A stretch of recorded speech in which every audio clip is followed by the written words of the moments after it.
नमस्कार,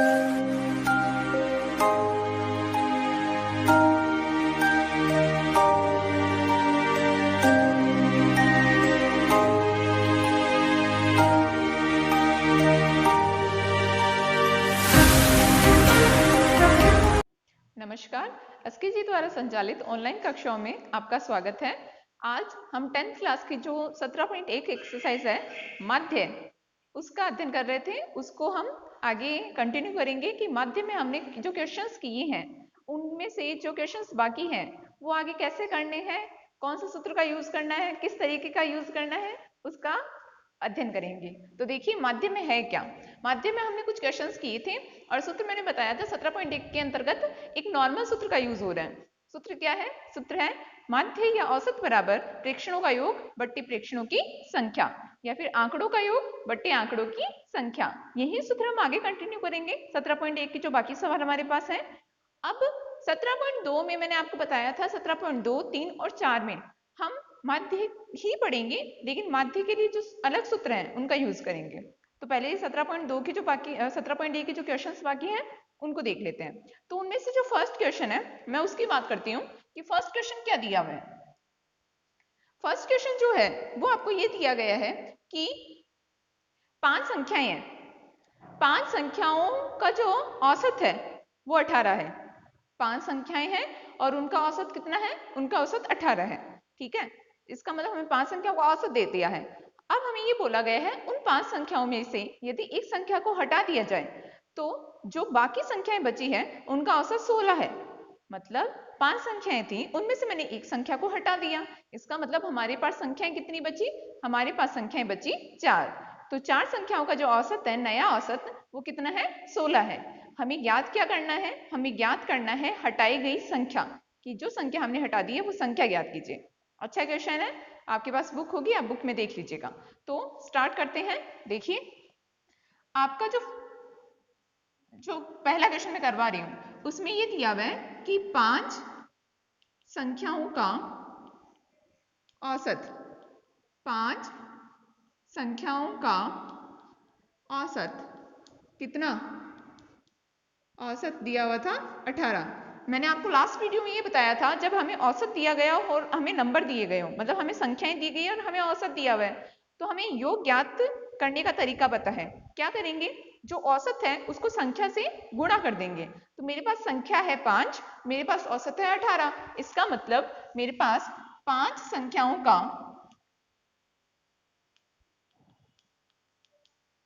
जो योग आया वो कितना आएगा?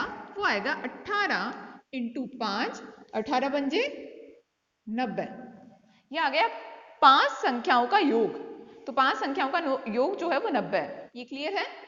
अब आगे चलते हैं। आगे क्या दिया हुआ था? आगे ये बोला था कि अगर एक संख्या को हटा दिया जाए तो बची हुई संख्याओं का जो औसत है वो 16 है। मतलब नया औसत 16 है। तो संख्याएं कितनी बची? 4, क्योंकि 5 संख्याएं थी, हमने एक संख्या को हटाया है। तो अब सेम काम कंटिन्यू करना है। लिखना क्या है? 4 संख्याओं का औसत बराबर कितना? 16। ये आपको दिया गया है। ठीक है, 4 संख्याओं का जो नया औसत है वो 16 है। 4 संख्याओं का योग निकालने के लिए काम वही करना है। 4 संख्याओं का जो योग है वो निकालने के लिए हमने क्या काम किया? हमने जो औसत था उसको गुणा कर दिया नंबर से, यानी संख्या से। तो 16 चौके 64, तो इधर आ गया हमारे पास 64। 5 संख्याओं का योग आया 90, 4 संख्याओं का योग आया 64। ठीक है, मेरे पास 5 संख्याओं का योग है, मेरे पास 4 संख्याओं का योग है। मुझे हटाई गई संख्या ज्ञात करनी है। तो एकदम सिंपल है, हटाई गई संख्या बराबर हटाई गई संख्या बराबर 5 संख्याओं के योग में से माइनस कर दीजिए। किसको? 4 संख्याओं के योग को। तो 5 संख्याओं का जो योग था वो आया था 90 और 4 संख्याओं का जो योग है वो कितना आया? 64। तो 90 में से हमने 64 को क्या कर दिया? माइनस। 90 में से 64 को माइनस किया तो देखो 10 में से 4 गया 6, इधर बचा 8, 8 में से 6 गया 2। इसका 90 में से 64 घटाया आया 26। इसका मतलब जो हटाई गई संख्या है वो कितनी है, वो 26 है। ये आपका पहला क्वेश्चन हो गया। सेम एक ऐसा क्वेश्चन और भी है, उसमें क्या दिया हुआ है, उसमें भी ऐसा सही है कि 5 कर्मचारी थे, उनका जो औसत वेतन है वो दिया हुआ है शायद 3000, और फिर एक कर्मचारी हट गया तो औसत वेतन वेतन जो है वो 3200 हो गया, कुछ ऐसा क्वेश्चन है। तो जो सेवानिवृत्त कर्मचारी है उसका वेतन ज्ञात करना है। सेम प्रोसेस चलेगी, एकदम सेम, आप कीजिएगा, आपको समझ में आ जाएगा। अब आगे चलते हैं हम दूसरे क्वेश्चन की तरफ। आगे देखिए, ये क्वेश्चन क्लियर होगा, फिर हम चलते हैं सेकंड क्वेश्चन की तरफ। सेकंड क्वेश्चन देखो क्या है, आपको सेकंड क्वेश्चन में 13 संख्याओं का औसत दिया हुआ है। 13 संख्याओं का औसत, या फिर बोल सकते हैं क्या, माध्य 13 संख्याओं का। ठीक है, तो देखो 13 संख्याओं का औसत या माध्य क्या है। सेकंड क्वेश्चन, 13 संख्याओं का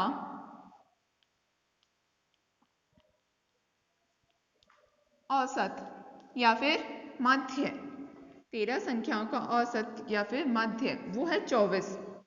ठीक है, 13 संख्याएं हैं, उनका औसत 24 है।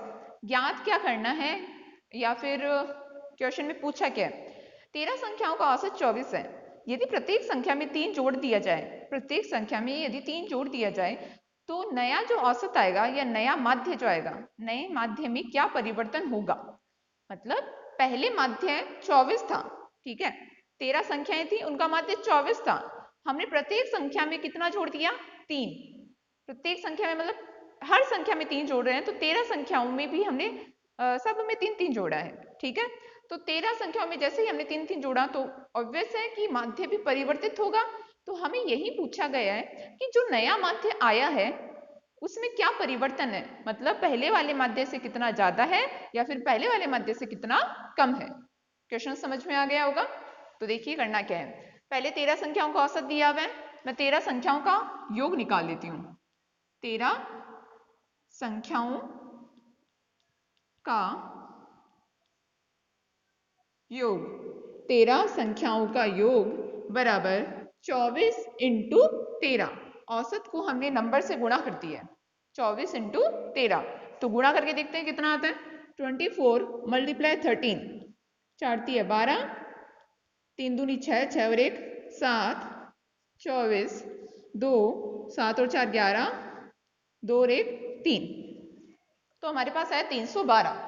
ठीक है, 312 आ गया हमारे पास 13 संख्याओं का योग। ये क्लियर होगा। अब आपको क्या बोला गया है, अब आपको ये बोला गया है यदि प्रत्येक संख्या में हम 3 जोड़ दें तो हमारा जो नया माध्य आएगा उसमें क्या परिवर्तन होगा। तो देखो प्रत्येक संख्या में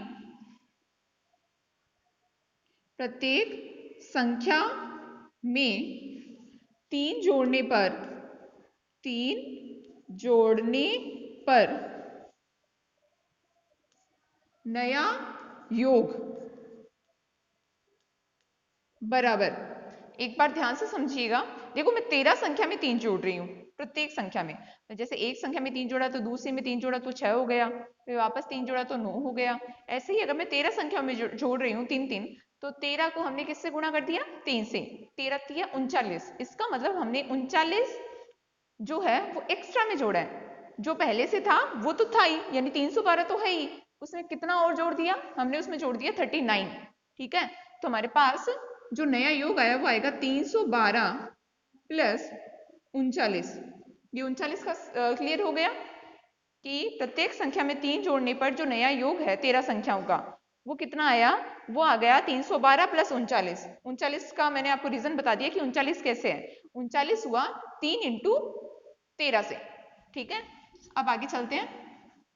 आपको अगर याद नहीं रहे तो आप यहाँ पे लिख सकते हैं, 39 है उसको यहाँ पे लिख दो 3 इंटू 13, ये चीज आपको याद रह जाएगी।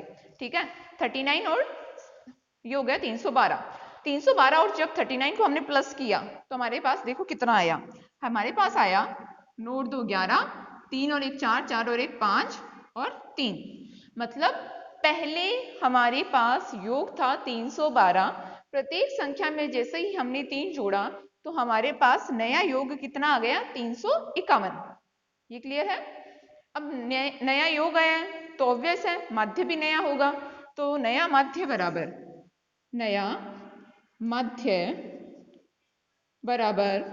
नया योग बट्टे आंकड़ों की संख्या, नया योग बट्टे में आंकड़ों की संख्या। यहाँ तक क्लियर है? शायद कोई दिक्कत नहीं होगी। अब क्या करना है, 351 में 13 का भाग देना है, तो चलो भाग दे के देखते हैं। 351 भाग दिया 13, 13 दूनी 26 घटाया 35 में से 26 घटाया तो 15 में से 6 गया 9, ये 2 में से 2 गया 0, यहाँ पे आया 1। 91 आता है 13 के बारे में? बिल्कुल आता है, 13 के बारे में 91 आता है, 13 सत्ते 91, ठीक है। तो यहाँ पे आया 7, यहाँ पे आ गया 91 माइनस 0। इसका मतलब भाग पूरा पूरा गया है और हमारे पास जो नया माध्य आया वो कितना आ गया, 27। आपको यहां तक क्लियर होगा? यहां तक शायद कोई दिक्कत नहीं है। अब क्या करना है, हमें पूछा था नया माध्य में, जो नया माध्य आया है उसमें क्या परिवर्तन है, मतलब नया माध्य जो आया वो पुराने वाले माध्य से कितना ज्यादा है या फिर कितना कम है, ठीक है। तो पुराना माध्य कितना था, 24, नया माध्य कितना है, 27।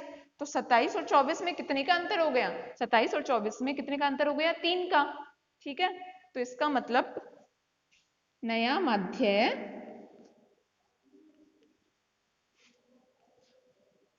पुराने वाले माध्य से